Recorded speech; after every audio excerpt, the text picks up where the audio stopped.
قال الإمام مالك رحمه الله: كتاب الزكاة. الزكاة تطلق في لغة العرب ويراد بها الطهارة. قال ربنا سبحانه حاكيا عن موسى، عن العبد الصالح، يخاطب موسى عليه السلام يقول له: أقتلت نفسا زكية قراءة بغير نفس لقد جئت شيئا نكرا قراءة. نفسا زاكية أي نفسا طاهرة. قال ربنا سبحانه: قد أفلح من تزكى أي من تطهر. قال ربنا سبحانه: قد أفلح من زكاها، من طهرها من عيوبها، من أدناسها، من أمراضها وأدوائها. والزكاة تطهر نفس المزكي من داء البخل وداء الشح، لأنه يبذل ما حبب إليه من هذا المال، وتطهر ذلك المال من حقوق الناس إذا بقي التي فيه. وتطلق الزكاة أيضا ويراد بها النماء والزيادة. العرب تقول: زكى المال إذا نمى وزاد، زكى الزرع إذا نمى وزاد. هذا من كلام العرب تعرفه في كلامها. وهذا مفهوم أيضا في الزكاة، فإنها سبب في الزيادة، كما قال ربنا في زيادة الأجر، كما يقول ربنا: وما آتيتم من زكاة تريدون وجه الله فأولئك هم المضعفون، هم المكثرون، هم المربون، الذين تضاعف أجورهم عند ربهم. وتطلق الزكاة ويراد بها الصلاح. قال ربنا سبحانه حكاية عن العبد الصالح الذي كان مع موسى عليه السلام: فأردنا أن يبدلهما ربهما خيرا منه زكاة وأقرب رحما. خيرا منه زكاة أي صلاحا. قال ربنا سبحانه: ولولا فضل الله عليكم ورحمته ما زكى منكم من أحد أبدا. ما زكى أي ما صلح، ما كان فيكم أحد صالحا لولا فضل الله عليكم ورحمته. وطبعا هذا أيضا متفهم متعقل في الزكاة، فإنها علامة على صلاح صاحبها وأمانته. لا يعترض معترض يقول: كم من الناس تزكي فقط ليقال فلان يزكي يخرج زكاة ماله. لا، لأن أنت لا تدري هذا الذي يفعل ذلك ليقال، لا تدري فعلا أنه يخرج نصف عشره من هذا، ويخرج ربع العشر من هذا، ويخرج العشر من هذا، ويخرج 1/40 من هذا. أنت لا تدري ذلك.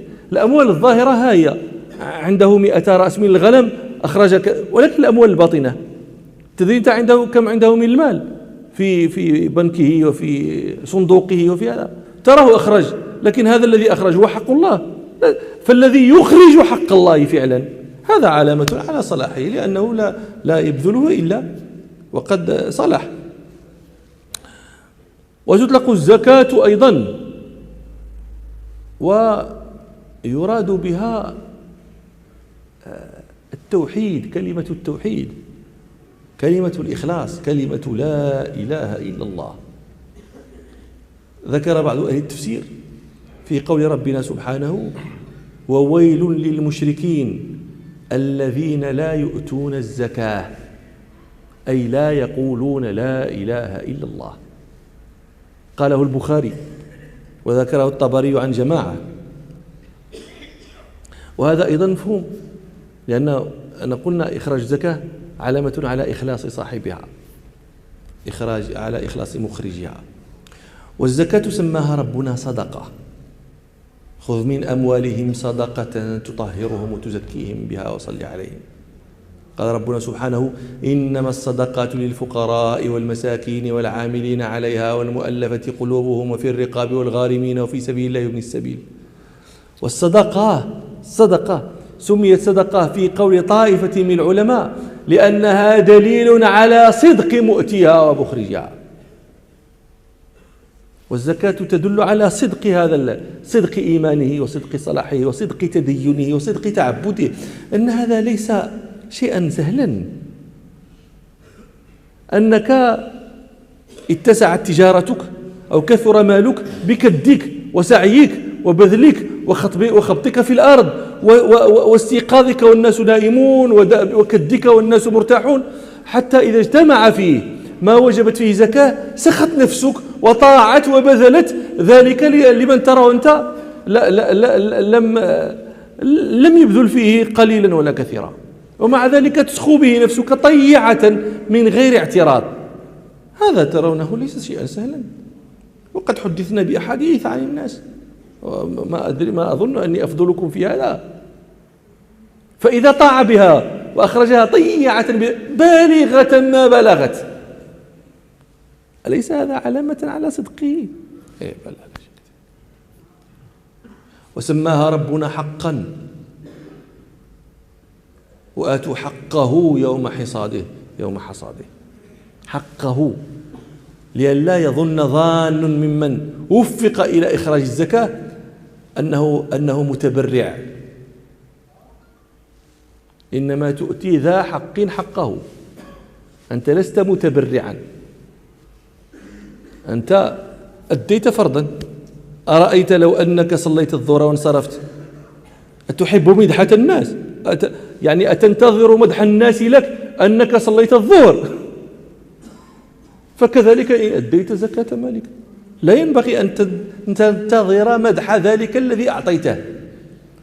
ولو كنت فطنا لبيبا لقلت له حين قال لك الله يجازيك بخير، تقول له الله يجازيك بخير، الله يرحم الوالدين، الله يرحم الوالدين، ليكون دعاء مقابل دعاء. أنت ما أديت فرضا يدعو لك لأي شيء، يدعو لك، يثني عليك، يشكر لك لو تبرعت، لو أحسنت إليه من عندك. أنت أحسنت إلى نفسك إذ خرجت من المطالبة،